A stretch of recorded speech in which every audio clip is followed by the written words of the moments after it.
শুভ সকাল সবাইকে। এক কাপ গরম গরম চা দিয়ে শুরু হলো সকালটা। আর ওই যে দেখো আমার মিনু এখনও পড়ে পড়ে ঘুমাচ্ছে। ও বয়সের সাথে সাথে ভীষণ অলস হয়ে গেছে। সকালে ঘুম থেকে উঠে যে দুটো কাজ আমি একেবারে বাধ্যতামূলকভাবে করি তার মধ্যে একটা হলো ঘরে সুগন্ধি জ্বালানো। এটা আমার ভীষণ ভালো লাগার কাজ, আর ঘরটাকেও ভীষণ ফ্রেশ মনে হয়।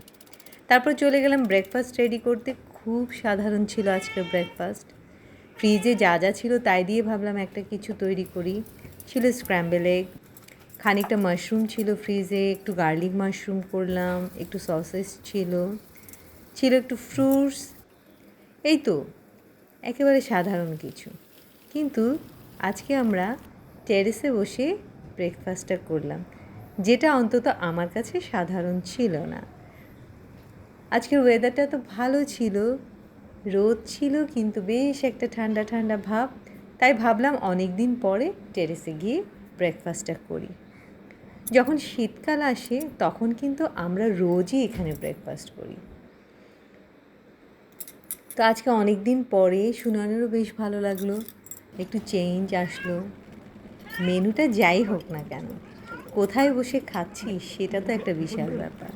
দুজন গল্প করতে করতে খেয়ে নিলাম।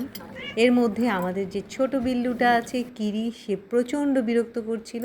তোমরা ভিডিওতে তার গলার আওয়াজ অনবরত শুনতে পাবে। পরে আমি তাকে গিয়ে ধরে রেখে আসার চেষ্টা করলাম, কিন্তু পারলাম না। এর মধ্যে সুনয়ন গিয়ে তাকে রুমের মধ্যে আটকে আসলো। কেন জানি আমরা খাওয়া দাওয়া করার সময় বা আমরা যখন নিজেদের ব্যাপারে মনোযোগী হই তখনই তাদের সব ব্যাপারে নাক গলাতে হয়।